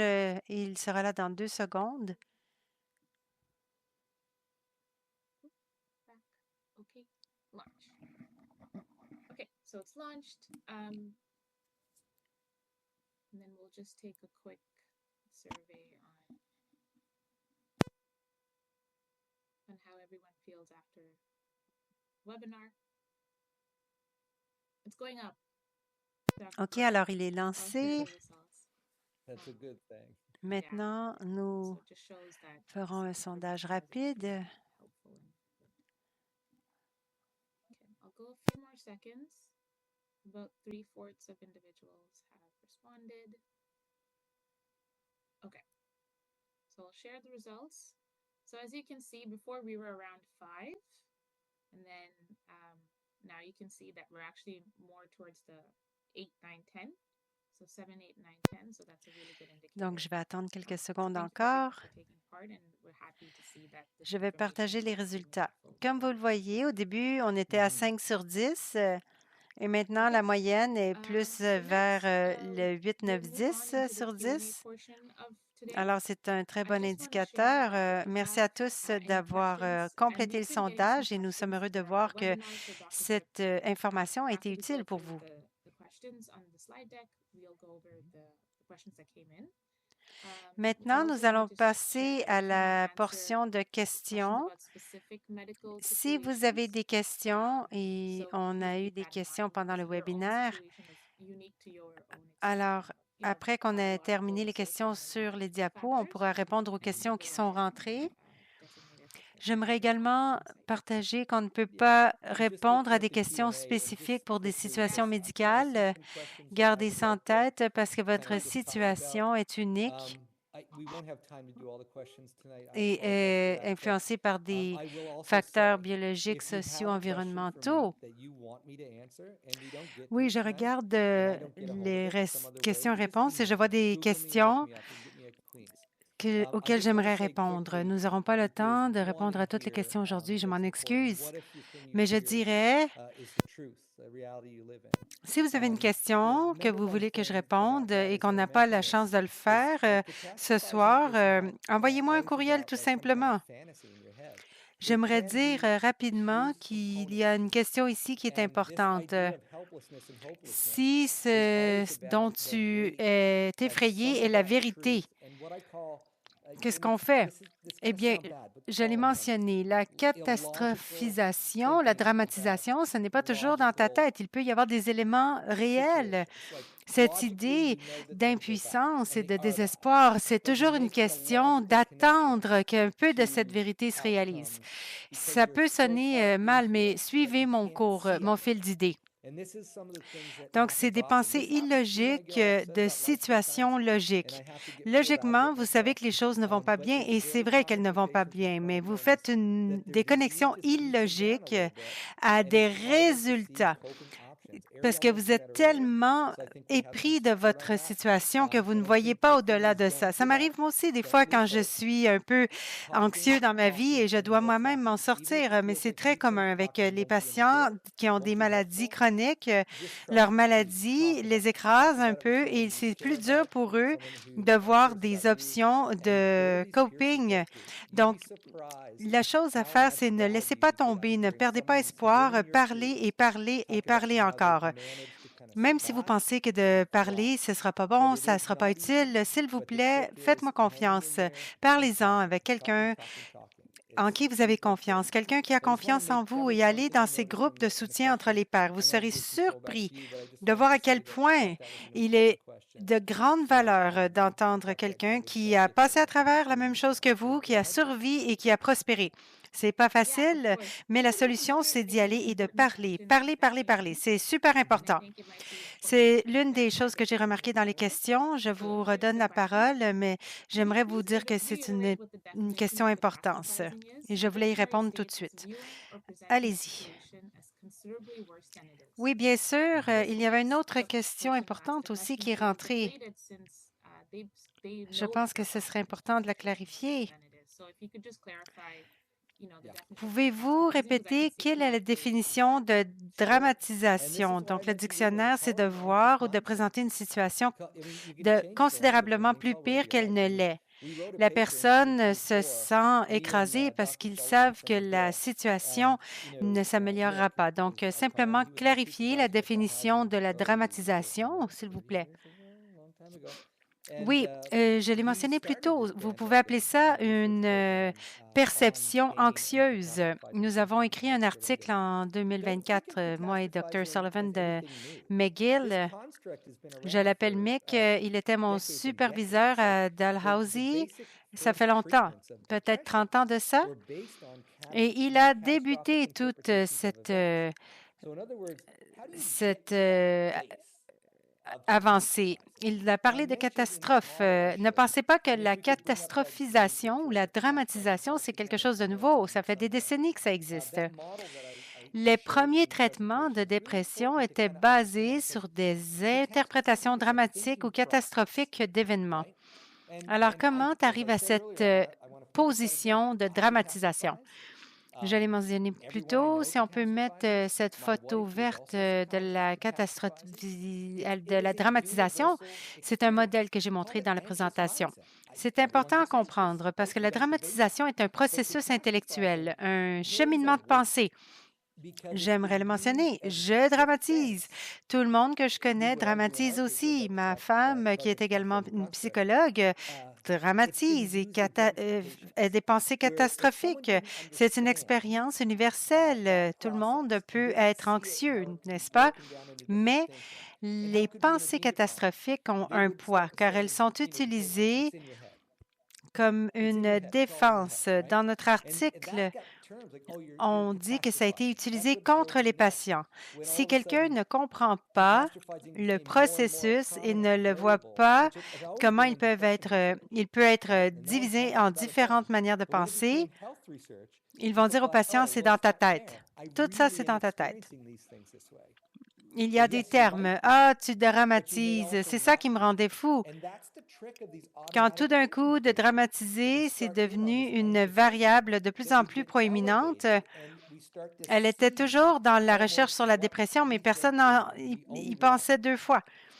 Mais les gens qui vivent des dramatisations disent, c'est pas vrai, je vis les choses comme ça. Oui, c'est peut-être vrai, mais peut-être que c'est pas vrai non plus. Donc, on a ces pensées anxieuses et on commence à voir tout ce que nous voyons, tous les drames et les catastrophes, on pense que c'est la vraie réalité. Et quand tu commences à le diviser, à le démanteler, et c'est un processus très long, oui, très long, il faut commencer à se poser les questions difficiles, des questions qu'on ne se pose jamais quand on commence à élever nos pensées catastrophiques. On ne pose pas ces questions. C'est pour ça que ça monte de niveau tout le temps. On ne les remet pas en question, ces pensées. Mais c'est de remettre les pensées en question qui est difficile. Il y a une théorie sur la façon de le prévenir. Mais ce que ça a, c'est ce problème problématique que les patients se sentent blâmés parce que quelqu'un lui a dit « Ah, tu dramatises, c'est dans ta tête. » C'est pas bon, il ne faut pas faire ça. Il faut contrer cette façon de penser. Alors, c'est une réponse très longue, mais je m'en excuse. Non, mais merci d'avoir clarifié le concept de la pensée catastrophique. C'est compliqué, mais en même temps, ce ne l'est pas.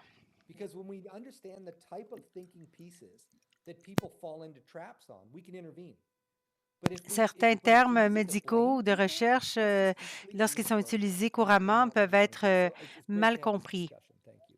Oui, mais c'est important d'en parler. Pourquoi est-ce qu'on fait ça? Le processus que je voulais démontrer dans la recherche est super important. Si on regarde le type de piège de cycle de la pensée, on peut les déterminer et aider les gens. Mais si on l'utilise pour blâmer les gens, ce n'est pas approprié du tout. Donc, on a des questions qui ont été envoyées lors de l'inscription. La première, est-ce que tu peux décrire le lien entre le nerf vagus et la douleur intestinale et des recherches accessibles sur le sujet? La réponse courte, c'est que non, je ne peux pas donner une explication détaillée, mais en matière de ressources utiles pour comprendre comment on se sent physiquement et comment on se retrouve psychologiquement et comment les facteurs psychologiques sont impliqués dans la réactivité de stress, il y a tant d'informations disponibles. Moi, je suggérerais une recherche simple. Je le fais tout le temps avec Google ou un navigateur que vous préférez. Il y a aussi des outils comme des livres de développement personnel qui peuvent vous aider. Mais je n'ai pas de ressources en particulier, malheureusement, pour vous dire que c'est la plus facile ou la meilleure façon de faire. Mais je dirais, faites le tour, posez des questions, demandez à d'autres personnes chez CCC. Il y a toujours quelqu'un qui a un livre préféré. Moi, j'ai une tonne de livres techniques, des livres de littérature, mais je ne pense pas que j'ai des versions accessibles pour tous les jours. Mais je pense que j'en ai vu dans des librairies. Alors, je pense que ce serait le meilleur endroit où commencer. Bien sûr, si vous avez des questions, soyez bien à l'aise d'envoyer un courriel à CCC. On va pouvoir vous répondre. La prochaine question, quels sont les effets potentiels de la stabilité sur la stabilité de la maladie inflammatoire des intestins? Qu'est-ce que vous voulez dire, les effets potentiels? Je pense qu'il veut dire la santé mentale, les symptômes de santé mentale. Quels sont les effets potentiels sur la MII? Je vais demander à Ariel d'en parler aussi. Eh bien, en fait, laissons Ariel voir si elle veut répondre et moi, je vais compléter sa réponse. Allez-y, Ariel. Oui, bien sûr.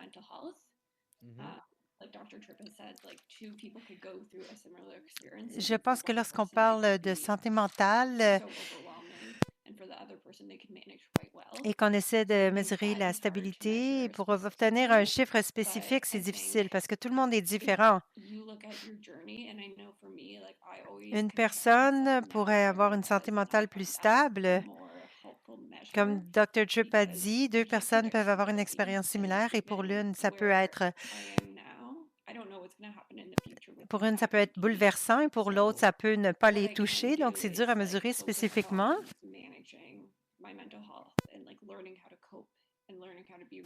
Mais si vous regardez votre parcours, moi, je me compare toujours à où j'en étais et ça, c'est une mesure utile pour moi. On ne peut pas prédire la stabilité et même où est-ce que je suis présentement, je ne sais pas qu'est-ce qui va arriver dans l'avenir avec mes MII. Tout ce que je peux faire, c'est me concentrer sur la gestion de ma santé mentale, d'apprendre à coper, d'apprendre à être résiliente. Et quand les défis se présentent, la MII est chronique, je vais être réhospitalisée, je vais peut-être avoir à changer de médicaments encore une fois, peut-être que j'aurai d'autres chirurgies. Qui sait? Donc, de façon proactive, je suis préparée et j'augmente ma tolérance psychologique. Contrôler le stress et toutes ces choses, je ne dis pas que ça va être parfait. C'est sûr que ça va être difficile. Mais je pense que c'est comment tu es en mesure de le gérer qui fera la différence entre une catastrophe et quelque chose de désagréable, mais voilà ce qu'on gère et c'est comment je vais passer au travers. Ah, j'adore cela. J'adore comment tu as dit ça. Et ça, c'est quelque chose que j'entends souvent. Et nous l'avons entendu dans les questions précédentes aussi. C'est cette idée de « je suis dans une situation terrible ». Je ne veux pas que personne dise que ce n'est pas vrai. Je ne veux pas que personne pense que je remets en question cette perspective. C'est un endroit terrible, une position terrible. La maladie chronique, c'est terrible et ça peut être même horrible dans certains moments. Ça peut être extrêmement horrible. Mais d'autres jours, ça peut être gérable. Et dans d'autres jours, ça peut être même absent. Alors, c'est pour ça que tu dois tenir bon, en particulier avec la maladie chronique et lorsqu'il y a de l'incertitude dans la maladie, comme Ariel l'a dit, c'est une bataille quotidienne. Et si tu essaies de combattre tout seul, il y a un point jusqu'où on doit être seul dans ce combat, c'est sûr. Mais je ne pense pas que les gens parlent d'établir leur équipe parce que ça fait partie des solutions. La stabilité de cette maladie, si vous allez passer à un état de dépression, votre maladie sera hautement réactive. Et dans ce processus, ce n'est pas de votre faute. Vous pouvez avoir une maladie très active et là, ça vous fait rentrer dans un état de dépression. Donc, c'est ces hauts et ces bas qui sont imprévisibles et la stabilité est un bon mot à utiliser car c'est la stabilité de comment tu te relèves, c'est la chose la plus importante.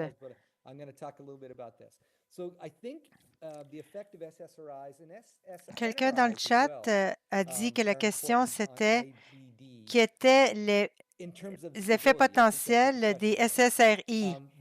Ah, je n'avais pas entendu. Ah, désolé, je n'avais pas compris que c'était les SSRI. Mais je vais en parler rapidement. Je ne demande pas à Ariel si elle les utilise, mais je vais en parler un peu.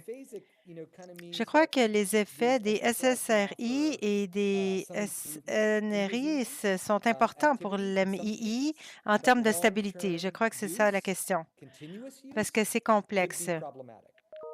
Et de ce que j'en vois en travaillant avec la psychiatrie, je ne suis pas un prescripteur de ces médicaments, mais en travaillant avec les psychiatres, ils vont dire que c'est biphasique. Et ça veut dire que les SSRI peuvent offrir une amélioration de la maladie, mais l'usage à long terme continu peut devenir un problème. Quand on parle de traitement de dépression, les SSRI sont indiqués. Il y a beaucoup de preuves provantes qui suggèrent que la psychothérapie, des thérapies de discussion sont bénéfiques, mais il y a aussi des articles qui disent que ça peut être négatif en termes de résultats avec des poussées augmentées et quelque chose comme une dépendance des corticostéroïdes. Donc, c'est par phase.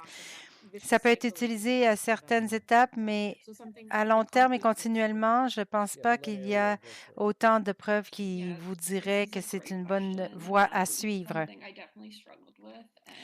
Une autre importante question, et vous pourrez répondre. Pouvez-vous nous donner des conseils concrets pour sortir de ce sentiment de désespoir et ce sentiment d'impuissance? Ariel peut y aller. Oui, c'est une bonne question. C'est quelque chose avec quoi j'ai eu de la difficulté. Mais je dirais que d'obtenir du soutien, c'est énorme. On ne peut pas sortir des mauvaises pensées en pensant ou avec nos pensées. On ne peut pas arrêter la rumination en pensant à d'autres choses. Parce que sinon, on tombe dans « tu ne devrais pas penser ça, c'est pas bon, c'est pas des bonnes pensées ». Donc, on retourne dans un cycle de honte et de colère et de retourner les choses à l'interne qui, par la suite, produit des niveaux de stress élevés qui causent de l'inflammation ou de l'inconfort physique. On ne se sent pas bien. Donc, il est important d'arrêter ce schéma, ce pattern. Moi, ce qui a mentionné pour moi, c'était d'écrire un journal intime, de parler avec des amis, obtenir du soutien, simplement le dire à haute voix, « Ah, j'ai tellement de douleur aujourd'hui et je suis en colère. » Il y a un relâchement physique qui vous fait du bien lorsqu'on libère les choses oralement, verbalement ou qu'on les écrit sur papier. Je dirais aussi la thérapie. Je j'étudie pour devenir thérapeute. Je suis un peu penchée là-dessus, mais je pense réellement que chaque personne atteinte de MII devrait avoir une thérapie. On doit changer notre façon de traiter la maladie et ça doit être une perspective de qualité de vie. Maintenant, on ne fait que traiter les symptômes, mais il manque cet élément psychosocial qui connecte le tout. Et de se sentir désespéré, avoir des idées négatives, il y a des stratégies et des compétences qu'on peut apprendre pour gérer ça. Et des fois, ça peut simplement disparaître. Moi, une fois, j'étais prise dans un cycle et je pensais littéralement que ma vie était comme ça. Ça ne veut pas dire que je n'ai jamais de pensées négatives, mais maintenant, je les reconnais tellement. Je peux dire, wow, ça ne vient pas de moi. Cette pensée ne résonne pas avec mes valeurs, alors je ne passerai pas de temps à penser à ça. C'est brillant. Très bonne description. Tu as décrit ma recherche exactement. On dirait que je t'ai engagé pour dire ça. Mais ce que j'ajouterais, c'est que vous avez des gens dans votre vie qui peuvent aussi vous donner du soutien. Si vous êtes un octroyeur de soutien ou un proche aidant, je pense que de comprendre que les difficultés de santé mentale ou les poussées MII peuvent être traitées simplement avec de la compassion, de l'écoute compassionnée. Des fois, c'est difficile parce que vous-même, vous pouvez être en mode panique, vous pouvez être je dois sauver ma petite fille, je dois la sauver de cette situation terrible. Alors, vous êtes en situation de panique. Mais si vous êtes capable de simplement tendre l'oreille et de permettre à la personne de parler où ils en sont, comment ils se sentent, offrir de l'aide pratique, informez-vous sur la condition et encouragez de l'aide professionnelle, comme Ariel a dit. Encouragez-les à trouver un professionnel qui est formé aussi du soutien entre pairs et cette autre personne. Ce n'est pas juste une personne qui va faire la différence, c'est la combinaison de tentatives de façons qui sont possibles de s'améliorer. Et un jour, la lumière s'allume. Alors, je voulais interrompre. Je suis désolée d'avoir interrompu. Et je voulais ajouter aussi, si vous sentez que vous n'avez pas de communauté, comme je l'ai mentionné, CCC priorise cette communauté pour les individus touchés par les MII, que ce soit quelqu'un qui vit avec le MII ou qui est un proche aidant. Alors, s'il vous plaît, contactez-nous. On adorerait que vous fassiez partie de notre communauté et que vous ressentiez ce soutien dont Dr. Tripp a parlé. Et comme dans sa recherche, il démontre ce sentiment d'appartenance fait réduire la perception d'être un fardeau. Donc, il est 8h35. Dr. Tripp, est-ce que vous pouvez rester encore 5 minutes? Oui, Ariel, moi, je suis correct. Évidemment, c'est un sujet qui n'est pas très discuté de la gestion de ta santé mentale. Donc, il y a beaucoup de questions qui rentrent et ce serait bien si on pourrait rester. Oui, on peut rester 5 minutes. Essayons de répondre à quelques questions. Une autre question. Le stress et la douleur de manifestations intestinales liées au stress. L'MI peut être en rémission, mais la vie n'est pas fantastique à cause de ces manifestations extra-intestinales. Donc, je pense qu'il demande du soutien. Alors, peut-être vous êtes en rémission, mais vous vivez quand même des douleurs extra-intestinales, des manifestations extra-intestinales. C'est une très bonne question. J'aimerais commencer par dire qu'on doit faire attention à la façon qu'on utilise le mot rémission. Parce que des fois, on dit tu es en rémission, tu n'as pas besoin de soutien, ça va bien, tu n'as pas de douleur. Et ça, c'est loin de la vérité. Moi, je suis souvent en rémission, mais je gère de la douleur chronique quotidiennement. Alors, je voulais simplement valider les personnes qui ont vécu cela. Ils peuvent être en rémission, mais ils ont des symptômes pareils. Le corps ne fonctionne pas par morceaux et les symptômes extra-intestinaux sont plus communs que nous le réalisons. Alors, personnellement, je ferai ma propre recherche pour savoir comment les soutenir et aussi le déterminer pour vous-même. Avec la douleur et l'inconfort, il y a tant de choses différentes qu'on peut essayer. Donc, il n'y a pas de solution parfaite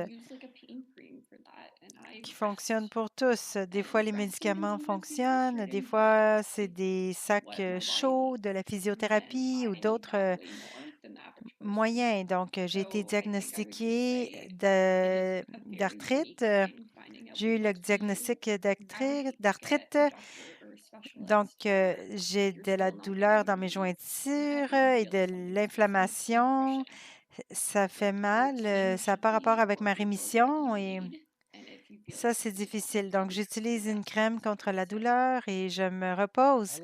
Des fois, se reposer, ça peut être frustrant, mais c'est ce dont mon corps a besoin et j'ai besoin de beaucoup plus de repos que la personne moyenne. Alors, je dirais que c'est très unique à vous de déterminer qu'est-ce qui fonctionne pour vous. Demandez à un docteur ou un spécialiste si vous trouvez que vos besoins ne sont pas rencontrés. Continuez de poser des questions. Votre équipe devrait travailler pour vos besoins et si vous pensez que quelque chose ne tourne pas rond, suivez vos instincts. J'adore ça. Des fois, tu ne veux pas suivre tes instincts, tes intestins non plus, parce que tu as l'impression qu'il n'est pas là pour toi. Mais j'adore que tu dis ça. J'adore comment tu dis ça, Ariel. Immédiatement, quand j'ai entendu le terme rémission, je vois des patients, un après l'autre, qui disent « Je suis en rémission de la maladie, mais j'ai toujours ma douleur. » Et je dis « Ah, OK, je me souviens, mes premiers contacts avec les patients atteints de Crohn, j'ai connu 2 jeunes qui avaient la maladie de Crohn. C'était des amis de mes enfants. Ils essayaient de s'impliquer dans les sports, ils étaient des athlètes, mais ils devaient prendre des pauses parce que la maladie était active. Et un des enfants m'a dit « J'ai toujours mal ». Et c'était un petit enfant de 13 à 14 ans. Il disait « J'ai toujours mal ». Et je n'ai jamais oublié ça. Et quand on pense à d'autres maladies, l'MII n'est pas la seule maladie comme ça. Donc, la rémission et la cystique interstitielle, le symptôme principal, la douleur, est toujours là. Il peut être un peu atténué en rémission. Il y a des hauts et des bas de la maladie. Donc, ça peut être un peu atténué, mais ce n'est pas disparu, cette douleur. Donc, la réelle rémission peut être différente d'un patient à l'autre. Donc, je pense que Ariel l'a bien expliqué. Alors, la rémission est mystérieuse et c'est ce qui fait que la maladie est si imprévisible. Même si vous pensez que vous êtes correct et en rémission, vous pouvez rencontrer des difficultés. Alors, c'est ça l'idée. Merci. Donc, nous pourrons conclure ici. Attends, il y a une autre question que j'aimais. Il y a une question sur la dépression, les ressources et où est-ce qu'on peut rechercher un bon article. Mais en fait, il y a un article fantastique qui a été soutenu par la Fondation Crohn-Écolite Canada. Je l'adore, cet article. Il est fantastique. Si vous voulez regarder de plus près la dépression, en particulier chez les femmes, il y a un article qui a été publié par Shoma Bomana et son groupe. Il a été publié en 2022 dans la maladie inflammatoire des intestins, le volume 29, les pages 1957 à 1970. L'article se nomme « La dépression chez les femmes avec des maladies inflammatoires, une approche multidimensionnelle pour un problème multidimensionnel » par Imena Goldberg-Amini et Alicia. C'est un article fantastique que je vous recommande et en fait, il est facile à lire. C'est un article de révision et il touche à plusieurs recherches vraiment cool. C'est un c'est assez dense, mais prenez votre temps de le lire parce que ça vaut la peine. Merci beaucoup, Dr. Tripp, et nous allons essayer de voir si on peut trouver cet article, s'il est ouvert au public. Oui, il l'est, et je peux même te l'envoyer. Ah, ben ce serait super, merci. Alors, ceci conclut la portion de questions. Dr. Tripp et Ariel, merci beaucoup. Habituellement, notre partenaire d'expérience vécue n'est pas impliqué dans les questions, mais j'ai adoré. J'ai trouvé que ça a ajouté une perspective excellente à nos réponses. Vous avez compris l'intention des questions tout de suite parce que vous êtes une personne avec expérience vécue et vous avez pu partager de façon extrêmement intéressante. Tu vois, ça fait partie du parcours d'Ariel. C'est qui elle devient. C'est ça, sa destinée. Elle est rendue ici comparée à où est-ce que ça a commencé. Donc, c'est toute une carrière. Mais quand tu penses à où tu te trouves aujourd'hui, eh bien, Ariel, je suis fière d'avoir partagé la scène avec toi aujourd'hui.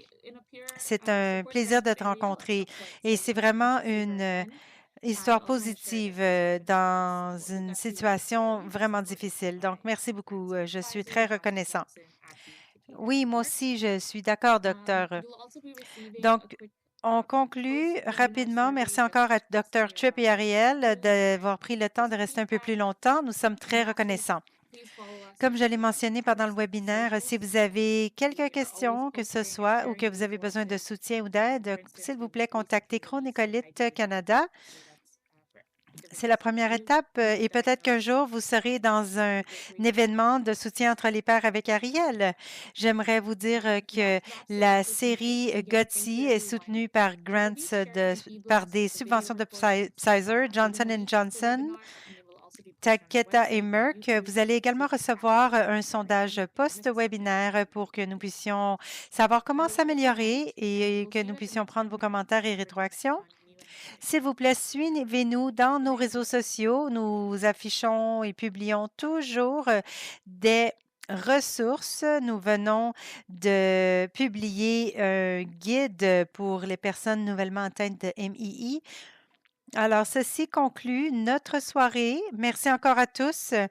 Nous allons partager les enregistrements vidéo dans une semaine par un lancement par courriel. Alors, je vous souhaite une excellente soirée et on se voit le 10 décembre pour notre webinaire sur les nouvelles thérapies émergentes. Bonne soirée tout le monde.